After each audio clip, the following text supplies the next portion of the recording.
We're following breaking news on CBS Colorado Mornings at 9 o'clock. Clear Creek County and Colorado State Patrol is investigating a deadly crash that killed 2 people. This was on Highway 6. Yeah, the county says a man was trying to get away from deputies, then crashed into another car on Tuesday. So this impact did kill a driver. The sheriff is holding a news conference right now. Let's listen in.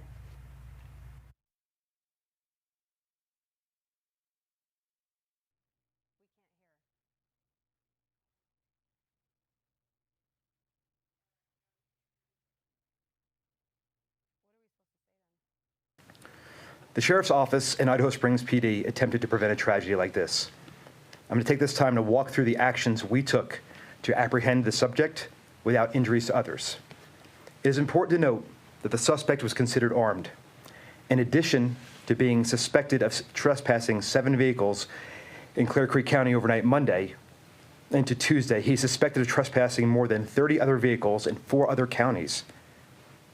He also had a stolen firearm that was stolen from one of the trespass vehicles.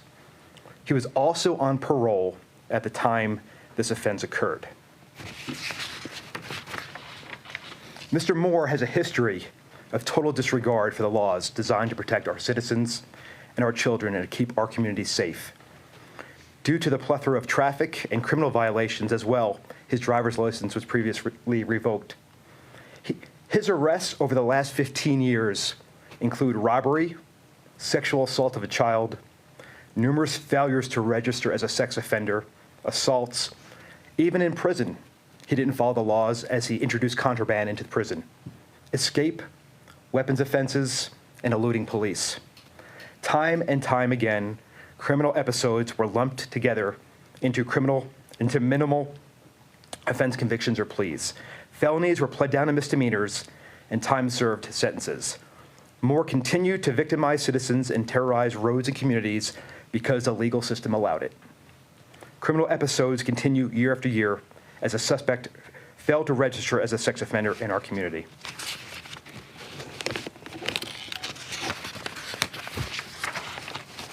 Before I move on, this is his rap sheet. Many arrests year in, year out.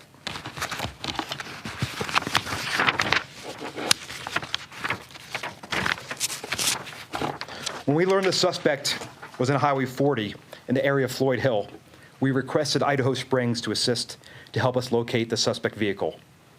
ISPD staged on Highway 40 and Highway 6, then followed the suspect westbound when he turned onto Highway 6. The suspect pulled off the left shoulder, and ISPD attempted to initiate a traffic stop. Without stopping, the suspect drove back onto Highway 6 west. At I-70, the vehicle entered the I-70 east ramp in the wrong direction. The vehicle was now going west in the eastbound lanes. ISPD did not follow, and we did not pursue. This is important to note that the pursuit stopped at that time. There was no pursuit going on to the freeway, as the freeway was previously closed because of the rock scaling. The suspect then, after driving down the wrong way, turned around and now was heading back eastbound on I-70. Our deputy prepared to deploy stop sticks on I-70 East and the Highway 6 exit ramp. The suspect was traveling at a significant rate of speed in the center lane. He made a decision to go into the exit lane and exited the Highway 6 exit ramp at a high rate of speed.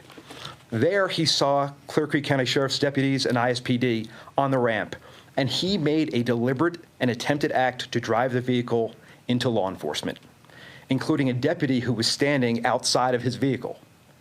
He narrowly missed our deputy and the patrol vehicles, but he did strike stop sticks, and he drove onto the exit ramp. Based on the driver's actions, ISPD initiated pursuit due to several factors. Factor 1, the suspect being an imminent and substantial danger to the public and law enforcement. Factor 2, he was driving the wrong way on the interstate. Factor 3, he intentionally drove his vehicle at a high rate of speed towards an unprotected deputy and marked patrol vehicles with lights and sirens And factor 4, he was considered to be armed and dangerous, and with firearms and ammunition that were stolen out of a vehicle. This pursuit began at approximately mile marker 257 on Highway 6 East. During the pursuit, the suspect lost his tire tread due to the successful stop of the stick deployment. At mile marker 259, the suspect vehicle crossed the center line and crashed head-on into Mr. Ainsworth's vehicle traveling westbound. Mr. Ainsworth. We've been listening to the Clear County Sheriff's Office talk about this incident that happened when they were chasing a suspect, and that suspect ended up crashing into another vehicle, killing that driver and himself. So they were just explaining why they were chasing. That was the big question, why deputies continue to chase through that dangerous stretch of Highway 6. And the reasons that they're giving are a few reasons. They said because the suspect was an imminent danger to the public, was going the wrong way on the interstate, actually drove the car toward a patrol car, and was considered armed and dangerous. Yeah, we'll be sure to stay on top of this for you all as that press conference continues, and you can always look for those updates on our website, cbscolorado.com. Well, respiratory